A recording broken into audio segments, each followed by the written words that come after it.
Jadi ulama itu mulai dulu itu sudah berpikir. Banyak orang menjadikan tahajud, sholat malam itu media untuk hajatnya. Dan kalau nggak kesampaian ini mutung. Nyalahkan kiainya ijazah ramandi. Macam. Daripada ngono ora usah apa? Tahajud turu. Dan jenis kayak ini tuh banyak. Makanya ulama kayak saya itu saenake dhewe itu ya jarak.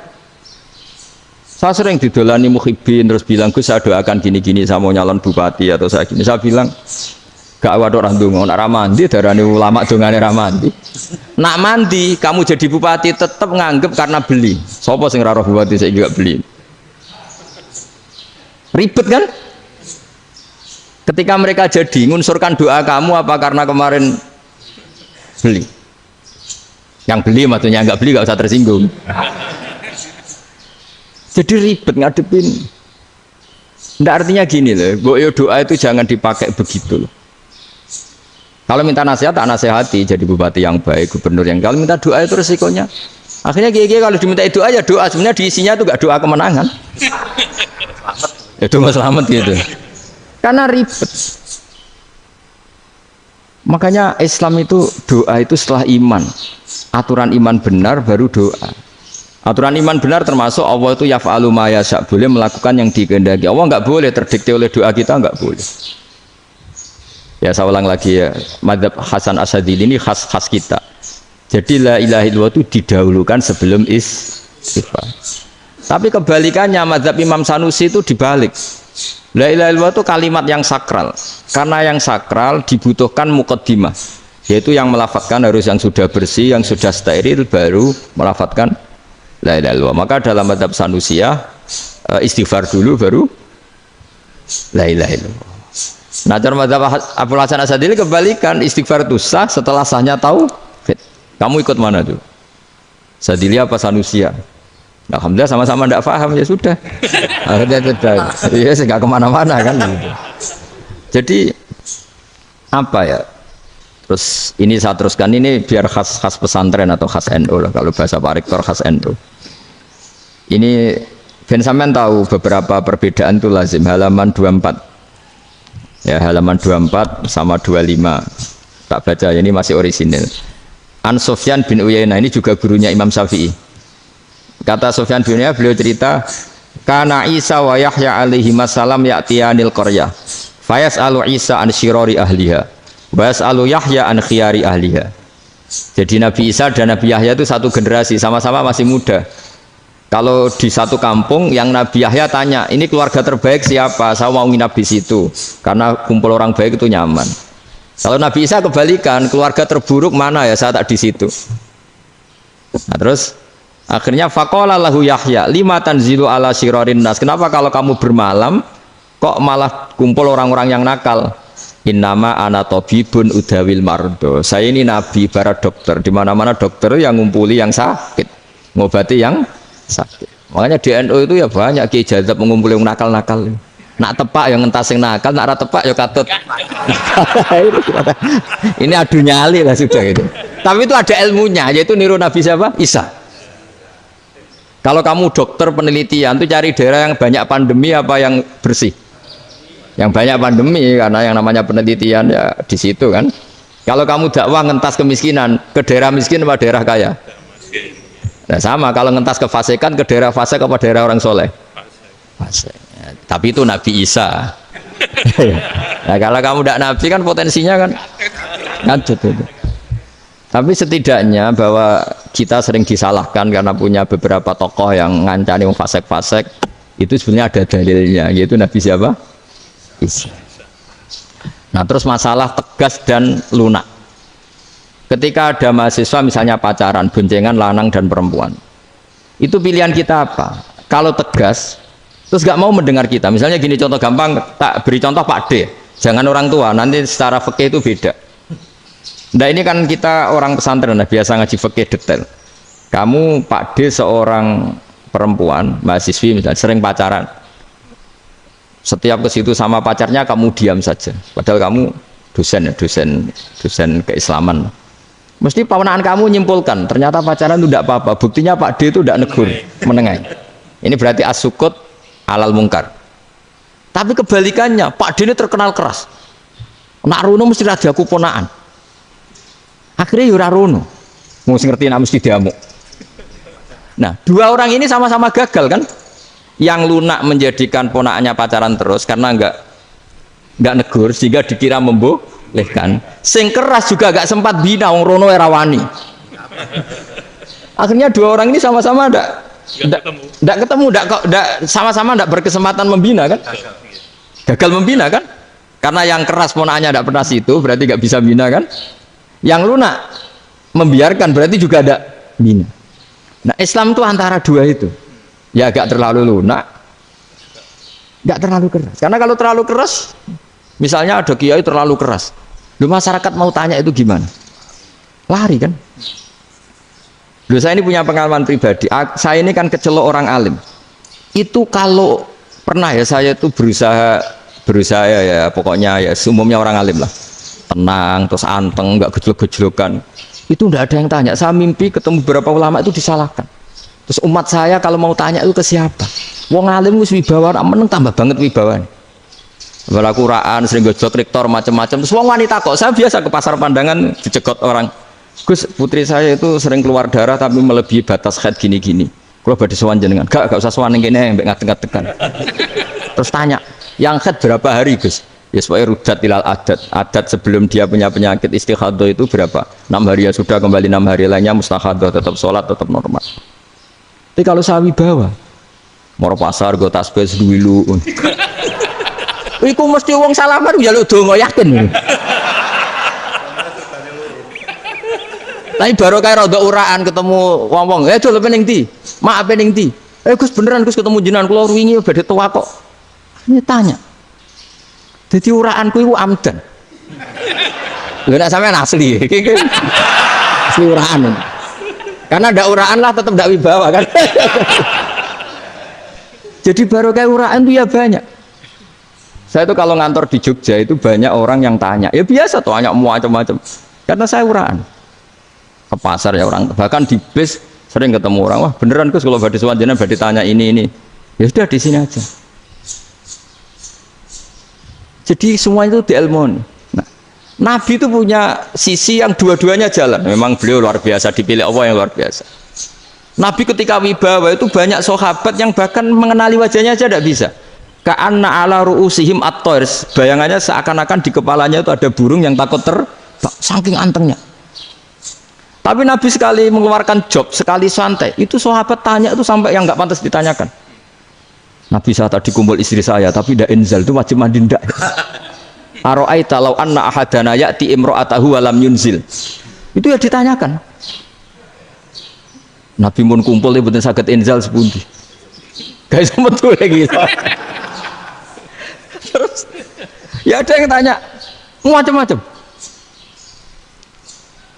Ini saking ada sahabat dipanggil Nabi tambah lari, dipanggil lagi tambah lari. Pas jenengan nyeluk, oh pas kalau kumpul bojo kula. Lah kula kuwatir jenengan orang suci, saya belum mandi, makanya saya lari. Nabi ngendikan innamal mu'min thahir, ya nak masalah ketemu kiai ra apa-apa ijek junub. Sementing kok nak salat ya adus sik. Tapi Nabi sekali pakai mazahirul jalal, tapi pakai wibawanya, itu orang nggak berani ngomong.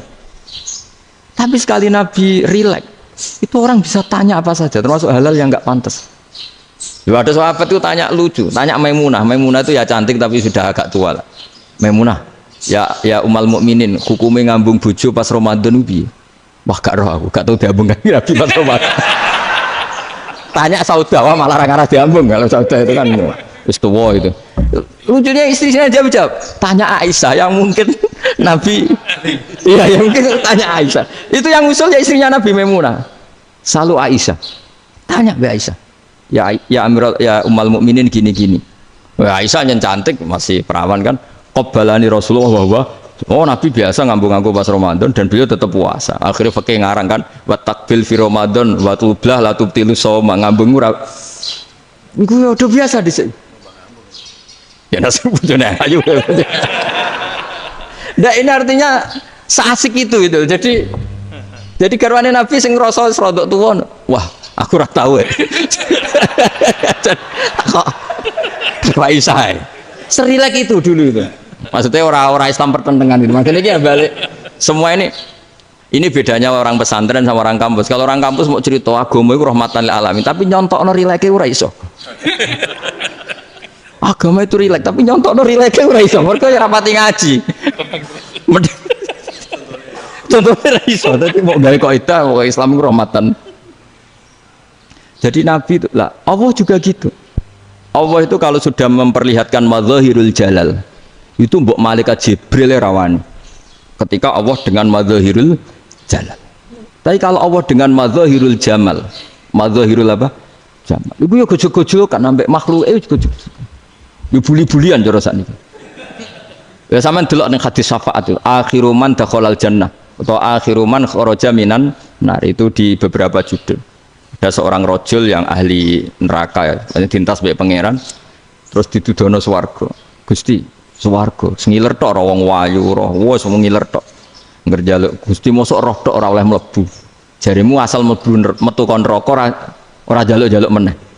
Sumpah lho ya, gak jaluk apa-apa meneh. Mboten Gusti. Sekali saya keluar dari neraka ndak akan minta apa-apa lagi. Wallahi, wallahi, la as'alu ghairaha. Mesti ghaira khoslah, ghaira tilkal khoslah. Ya niku pokoke selain keluar dari neraka saya tidak akan minta lagi. Didono swarga wong do kelon serwibet kan. Sing bojone elek kan dendam dadi ning swarga iku. Swarga wis macam-macam. Gusti mosok roh tok ora oleh mlebu. Jarine ra janji ra njaluk meneh. Akhire ya wis didelokno neraka. Jadi pangeran jawabe gampang, didelokno neraka. Roh neraka begitu menyakitkan, begitu ngeri. Sudah Gusti saya tidak minta surga, sementing nggak masuk neraka. Rabbana srif anna adzab jahannam. Setelah lama itu diadepno swarga nenjuk mlebu swarga, terus diadepno neraka. Akhirnya ya sudah. Saiki mlebu swarga gak apa-apa. Iku jawabe lucu. Atas taziu binjenengan ngenyek kula. Mung karuan ra di swarga kok mlebu swarga. Terus akhirnya mlebu swarga, kan mlebu swarga tamanna, sangen-angen sing mbok jaluk apa? Orang ngangen-angen yang indah-indah, laka, wa asratu amsal, ya siku tak turuti, wa asratu amsalih, lan lipatan ke-10.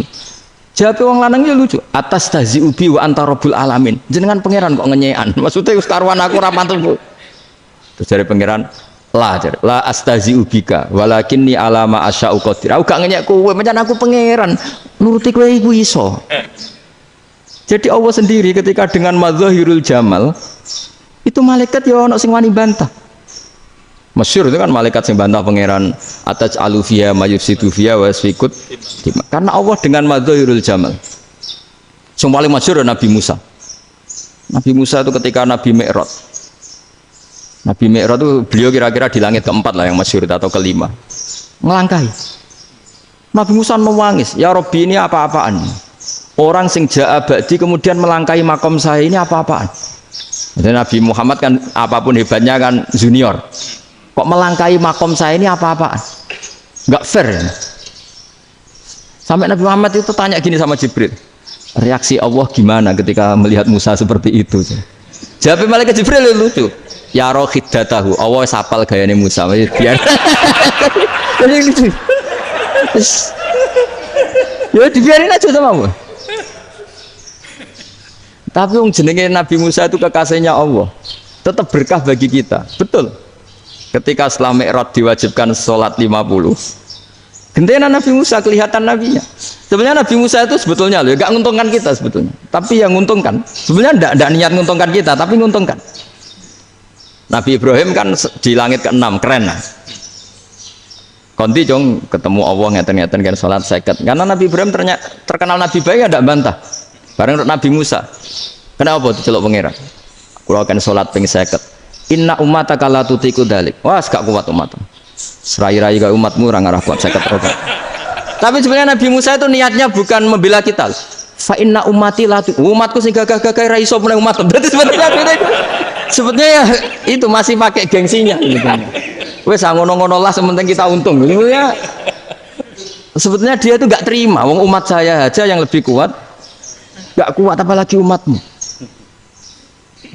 Dan terus sebutin irji ila rabbika fas'alhu takhfif.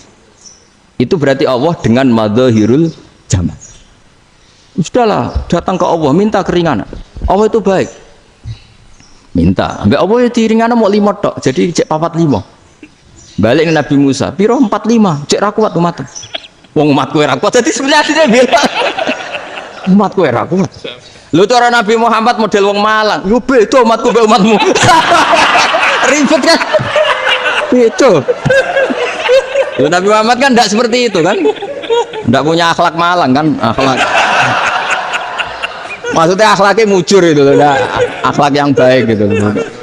Ya, akhlak yang mujur bukan yang Malang gitu. Jadi Nabi ya manut. Tinggal 40 kan, dikurangi lagi 35 sampai 9 kali kan. Masyhur itu. Ya kan kalau dikurangi 55 kan berarti turun naik kan 9 kali. Itu setelah 5 itu Nabi Musa cek usut, masih ragu. Itu cara Nabi munggah nentek. Nentek.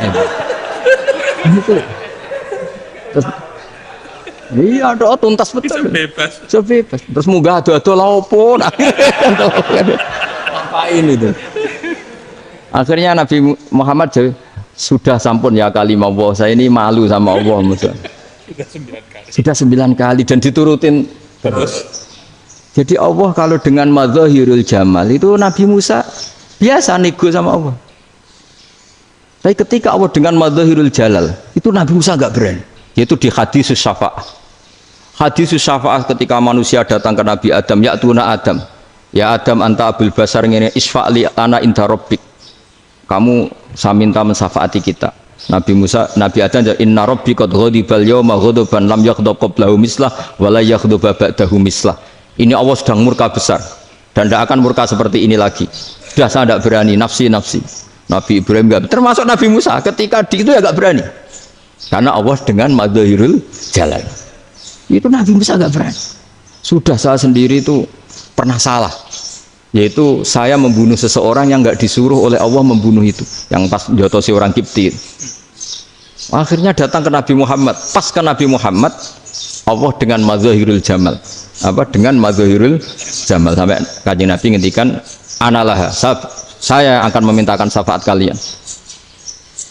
Terus fa ahmadu rabbi bima hamida allamaniha rabbi. Saya muji Allah dengan pujian-pujian yang orang lain tidak tahu, hanya saya yang diajari, kata Rasulullah. Ya di sini menurut banyak ulama termasuk kitab yang saya baca, kenapa Muhammad sebagian namanya Ahmadu? Itu dari af'al tafdil fa Muhammadun ahmadu min ghairihi. Muhammad Rasulullah itu kalau muji Allah di atas cara mujinya Nabi yang lain. Jadi Ahmadu bukan dari fi'il mudhari' lil mutakallim tapi dari af'al apa? Tafdil. Fa Muhammadun ahmadu min ghairihi. Bahwa Kanjeng Nabi Muhammad sallallahu alaihi wasallam itu cara mujinya Allah di atas pujian para nabi. Makanya di sini Sayyid Ali Zainal Abidin kalau muji hamdal hamidin wa fauqa hamdil hamidin. Jadi pujian saya ini di atas rata-rata cara mereka apa? Memuji. Yaitu sirinya apa? Nabi itu tahu bahwa akhirat itu tidak bisa batasi Allah. Kamu tidak bisa nyemprit Allah. Allah, ini akhirat loh. Amal sudah tidak manfaat. Ingat itu. Tidak bisa seperti itu. Allah itu nggak bisa tunduk sama konstitusi yang bernama akhirat. Artinya Allah meskipun di akhirat tetap duwe hak yaf'alu ma yasa atau yaf'alu ma yurid. Nggak bisa kamu terus wah ini akhirat amal ra iso dikirim wong mati, amal ra iso dikirim. Ya pangeran kok mbok atur. Kalau kita yang mengirimkan tidak bisa, tapi kalau Allah tetap bisa. Makanya ada kiai mengatakan kodok qadar ora iso dirubah, itu kamu. Makanya ada seorang kiai ditanya, kodok qadar ora iso dirubah sekali dicatat selesai. Jadi kiai tadi, tapi nak Allah iso. Dalile apa yang huwa ma yasha wa yusbit. Nak Allah ya iso, sing ra iso kan kita. Nah, Nabi itu tahu betul meskipun akhirat itu Allah masih bisa dinego saking baiknya. Akhirnya Nabi sujud, masyhur itu terus, ya Muhammad irfa' ra'sak wasal tuqa wasa'tu safa. Semat sirahmu angkat, kuju apa tak turuti. Terus semenjak itu Nabi minta apa? Syafaat. Artinya apa? Ketika Nabi lain berpikir bahwa akhirat ini membatasi amal karena sudah Nabi tahu betul kalau Allah tetap Allah yang enggak terbatas kekuasaannya, enggak terbatas rahmatnya juga saat di akhir. Makanya disebut fa Muhammadun ahmadu min ghairihi. Makanya wa mubasysyiran bi rasuli ya'ti mim ba'di ismuhu Ahmad. Jadi makanya terus banyak GNO sing macam-macam lah. Ono sing potongane wedi terus hati. Niku berarti makome Madzahirul Jalal. Ono sing amen guyon nek makome Madzahirul Jamal. Ono sing ra jelas ngene iki, secara jelas. Nak guyu buanter kok nak nangis kok buanter. Jebule urusan utang. Lah ini sudah yang udah. Jadi makanya yang rileks saja. Sebenarnya agama ini santai, rileks karena agama ini harus bifarohin wasururin. Enggak boleh agama ini dibawa dengan kekerasan, dengan antisosial. Karena agama ini harus kul bi fadlillah fi rahmati fa bidzalika falyafrah. Harus senang, harus rileks. Makanya saya jadi kiai itu senang takutnya gini. Sekali saya tidak senang jadi presiden buruk. Ternyata jadi wong alim ra enak. Itu contohnya. Sampai merengut terus uripe susah, nanti orang tidak berani jadi orang alim. Makanya saya buktikan bahwa saya lebih bahagia di bang rektor. Nanti orang yang jadi rektor semua ingin jadi orang alim. Saya pernah ketemu sekian rektor di Jogja, tanya, Gus kenapa jenengan bela-belain pesantren sampai segitu? Kan keren kampus NU, sekarang ada Unisma, ada NU Jogja, ada NU Jepara gini. Terus tak bilangin gini, sampai rektornya itu istighfar kan. Saya bilangin gini, ini sekaligus tak kasih tahu ini rektor Unisma ini. Tak bilangin gini, andai kan tidak ada kiai kayak saya itu Islam bisa tutup katanya. Kok bisa Gus? Misalnya ada perempuan haid faqal adat, itu kalau untuk tahu hukumnya haid daftar dulu ke Unisma, daftar dulu kan, setelah daftar nunggu pelajaran haid, baru tahu haid setelah 3 tahun dari masalahnya ini. Tapi baru kayak kiai ketemu saya di jalan, Gus anak kula nu haid ngeten-ngeten mboten normal hukumnya piye? Oh hukumnya ngene dibalekno ning adat. Ora usah registrasi, ora usah daftar. Jadi ya harus ada istighfarnya lah. Unisma juga harus istighfar, semuanya harus istighfar. Karena ada sisi yang enggak mewakili kebutuhan Islam. Tapi saya sebagai kiai juga istighfar. Karena fakta hukum mengatakan yang boleh jadi KUA yang jabat, yang boleh kemenak yang punya gelar. Dan ini yang mengawal Islam secara undang-undang karena mereka yang bikin. Nah, karena kiai tidak punya gelar tidak bisa jabat di situ. Saya juga istighfar. Jadi tidak sampai untuk istighfar. Karena yang kebutuhan ini terwakili yang punya gelar. Tapi yang punya gelar juga harus istighfar tadi. Mosok kepen roh hukum mekhet dengan ini kuliah se. Ngentek. Itu aja nanti nunggu guru yang pas mata pelajaran itu. Ya, terus kapan dia sholatnya? Jawabannya belum ketemu. Tapi baru kayak saya kan ketemu di jalan tanya. Gus saya sering ketemu. Gus saya ini bapak angkat. Mau nikahkan putri saya. Itu gimana itu? Kalau cerita wali sebenarnya anak saya sok. Kalau nggak cerita nggak sah karena saya bapak angkat. Itu banyak. Hanya tak akali ya sudah wali yang sebenarnya taukil pada hakim tanpa diketahui tapi hakikatnya itu taukil hakim. Itu kan tidak gampang. Nah, tapi kalau tanyanya di kampus registrasi dulu, daftar dulu, baru tahun berapa ada pelajaran itu? Semester 5 baru tak. Iya kan? Semester 5 ya? Iya. Oh, itu kan.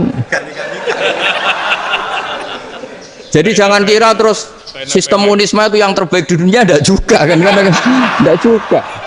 Dan sistem-sistem yang lain maksudnya ada. Tapi sistem kiai loh, Bangun juga sering pesen saya, kowe kudu seneng pegawai negeri. Piye-piye sing jaga agama pegawai negeri. Kemarin pas acara 7 harinya Gus Robasa matur itu di depan para kiai. Setelah saya jadi kiai ya itu nyata. Islam di Papua, di NTT yang bawa siapa? Dokter negeri, ya kan? KUA negeri. Barokahnya mereka negeri dijamin negara kan? Barokahnya Muslim berkebutuhan Islam. Akhirnya bikin musola di situ, bikin masjid. Bahkan di Korea Utara itu ada masjid bawaan duta besar. Karena banyak duta besar Muslim berkebutuhan masjid. Yang bisa gini itu yang negeri apa yang swasta? Negeri lah. Di sini kiai tidak mewakili semua kebutuhan apa? Islam. Tapi kampus juga enggak, kampus Islam sekalipun tidak memenuhi semua kebutuhan Islam tadi. Masa orang tanya kan nunggu semester berapa tadi? Semester 5 masih daftar dulu. Nunggu pelajaran itu. Ayahnya pas ketemu dosennya, saya tidak pernah kan ribet kan? Dosennya cowok gitu kan. Jadi sudahlah, makanya ini, iya makanya ini kan bentuk kearifan. Jenengan ngakui fungsi kiai kayak saya itu bentuk kearifan. Saya juga ngakui jenengan ini butuh kearifan. Saya sering didolani KUA itu rata-rata ya didikan kiai. Kompilasi hukum Islam itu banyak ya, janda cantik. Contohnya harus cantik, kalau jelek nggak mungkin terjadi kan. Ada janda cantik kebetulan suka kawin tapi takut zina. Seorang lagi suka kawin tapi takut. Itu seringnya gitu Pak Rektor. Jadi dia kawin bosen, bilang ke KUA, Pak saya sekarang mau nikah sama ini. Loh, tapi kamu mau punya suami. Ya tapi kan gak tercatat Pak. Itu KUA-nya rata-rata itu nggak berani. Meskipun nggak tercatat, karena secara fikih meskipun nggak tercatat, tetap dia seorang perempuan yang bersuami, maka nggak boleh nikah sama orang lain. Jadi coba kalau nyuwun sewu KUA hanya ngikuti hukum formal, yang penting di catatannya nggak punya suami, ya dinikahkan saja kan. Tapi mereka nggak, karena didikan kiai nggak berani. Artinya gini, kalau hanya pro hukum catatan sipil, maka ini dinikahkan bisa karena nggak tercatat. Tapi secara hukum santri nggak bisa dong menikahkan perempuan sing dadi zaujin yang punya. Dan ini barokahnya kerjasama yang baik. Jadi di masyarakat itu tertanam didikan kiai, nggak boleh nikahkan perempuan yang bersuami. Tapi di KUA ngikuti hukum formal. Dan di Indonesia itu KUA itu rata-rata konsultasinya ya sama kiai. Sehingga ya nggak berani akhirnya, meskipun aku ya wedi mlebu rokok, Mbak, gak iso. Dan itu banyak. Seorang lagi ya, makanya ini kan pesantren itu nggak boleh mati. Orang kiai-kiai kayak saya nggak jelas-jelas itu harus lebih jelas lagi. Karena ini yang on time, yang online, yang siapa saja bisa tanya. Saya itu SMS saya itu nggak punya HP WA. HP jadul itu SMS-nya tiap hari tak berapa. Orang yang tanya dari Kalimantan, dari Aceh. Gus di kampung saya ada masjid 2 itu yang Samana, ada yang dari orang perkotaan. Gus di perumahan baru ada masjid, yang Jumatan baru orang 12, sah enggak? Ya langsung saya jawab, sah. Dalilnya ini. Ya sudah. Nah, tapi kata Imam Syafi'i gini, harus orang 40, itu madhab Syafi'i, dalam madhab yang lain gini-gini. Itu kalau tanya rektor itu kan ribet. Masuk ajudan dulu, asisten dulu, panjang.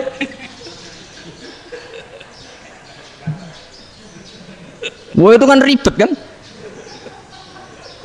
Manggil dosen dekan VAI dipanggil, dekan VAI nggak mau langsung jawab, cari dosen yang nekuni itu. Usul fikih saya nekuni itu baru seminar, nunggu dulu Mbak, ini orangnya baru. Panjang ya. Bisa tutup Islam kalau kesuwen. Coba kalau tanya kiai kan nggak ketemu di jalan. Dulu Mbah Zubair kata Mbah Mun, saya termasuk santri yang diapresiasi Mbah Mun. Dhisik Mbah Zubair yang ngono, anak nong takok pesuan gak oleh, gak takok ning kene. Saya biasa ditanya orang ngadeg-adegan. Ya alhamdulillah ilmunya cukup, kalau gak cukup ya kok sik. Jadi sebetulnya orang sopan itu ya agak-agak ada yang ditutupi sebetulnya. Mboten prayogi teng dalan nginjang mawon matur. Sebetulnya ya sebenarnya memang ilmunya agak cukup gitu. Tapi itu sebenarnya secara fikih itu haram, menunda itu haram.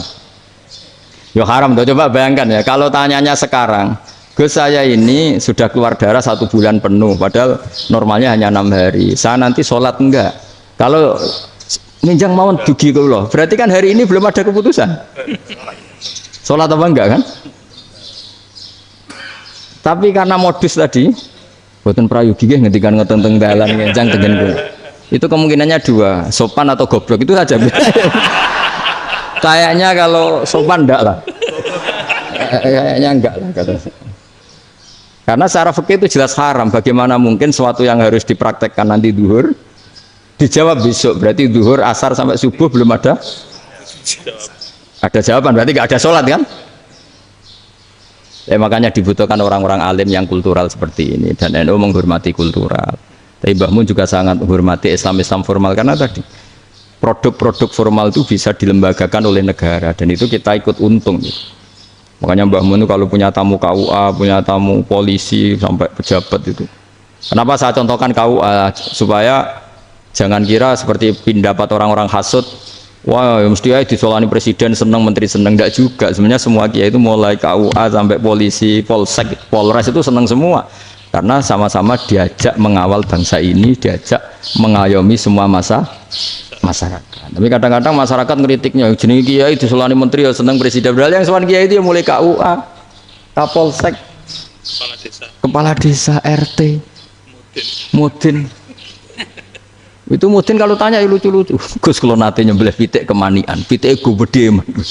Akhirnya Gus ngerti nak kemanian langsung tak sebelah pendek. Terusane gue sah tau. Ribet. Ya tak jawab, lah pite masih gue urip to ora. Terus urip Gus, wis sah cara madzhab Malik kerja urip. Karena itu ada perdebatan antara madzhab Malik dan madzhab Syafi'i. Nah, cara Imam Syafi'i itu agak ketat. Hewan yang punya kehidupan sudah muttoribah, misalnya ayam jago, contohnya harus jago, karena kalau ayam kecil diikhlaskan haram. Jadi, yang cilik wae kan gitu. Fikih itu ya, fikihnya orang Indonesia itu pecundang. Kalau ayam kecil nggak ditanyakan, mate ra wis. Kalau jago ditabrak truk kejet-kejet. Andai kan nggak disembelih pun mesti mati. Itu cara madzhab Syafi'i itu haram. Karena penyembelihan ini tidak menjadi penyebab kematian, tapi memang karena kecelakaan tadi. Ini cara madzhab Imam Malik enggak. Andai kan nggak disembelih, matinya kan 2 menit lagi atau 1 menit lagi. Andai kan nggak disembelih, berarti mati sekarang itu bawaan pisau apa bawaan kecelakaan? Ya sudah halal gitu caranya. Nah akhirnya ya saya bilang ya sudahlah kita semuanya mati. Jadi cara debat, cara Imam Syafi'i enggak, cara berpikir itu sudah tidak kehidupan yang normal. Yang dimana-mana penyembelihan itu mematikan yang hidup normal. Jadi agak ketat. Sehingga dalam contoh kemanian, kalau dalam bahasa Jawa nyembelih agak sempurna terus pesonya jatuh atau apa itu, kalau pakai madzhab Syafi'i agak kesulitan. Jadi kalau madzhab Malik asal diselesaikan secara fauron dan juga sebagian madzhab Syafi'i itu halal. Nah orang mesti tanya gitu, Gus, wedhusku tabrak truk, man Gus kejet-kejet. Nak pitik cilik ra ditakok. Makanya termasuk kritiknya Mbah Mun, tapi ini madzhabnya Mbah Mun ya, kamu boleh ikut boleh ndak karena ini urusan ndak penting. Jadi wong-wong lucu, nak ditakoki yuyu muni haram mergo amfibi. Yuyu ngerti ya, Man? Yuyu, iya. Tapi nak ditakoki kepiting muni halal. Mergo nak yuyu haram gak eman, nak kepiting eman. Padahal alasannya coba, kenapa yuyu haram? Karena amfibi kan, bisa di air. Pertanyaannya, kepiting seperti itu ndak? Nah, tapi kepiting kalau haram kan eman. Karena besar kan, kalau yuyu silahkan haram kan gitu. Artinya apa? Fikih kita ini agak-agak pecundang gitu, agak-agak pertimbangan. Iya, ini lucu kan? Kualitatif. Coba alasannya yuyu haram karena apa? Amfibi kan? Hidup 2 alam. Pertanyaannya kepiting seperti itu enggak? Iya, kenapa? Kalau orang tanya, yuyu haram apa halal? Rata-rata jawab haram. Tapi kalau kepiting mulai khilaf. Loh mestinya kan sama kan? Nah itu karena unsur imannya. Iya tadi. Saya juga sering melihat tonggo-tonggo itu. Ayam cuwilik samene ketabrak truk, enggak ada yang tanya. Tapi saya pernah jalan-jalan di Naruan sini, ono jago ketabrak, sing duwe langsung marani kula. Pas saya naik motor, Gus ini halal apa haram? Nak langsung kula sebelah halal apa haram? Wis kanggo kowe halal ya, kowe halal. Karena saya tahu tak jawab haram masih kecewa itu.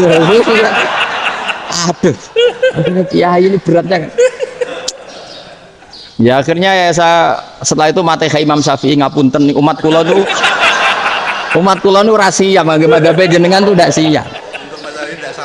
Iya kan akhirnya pakai madzhabnya Imam Malik tadi.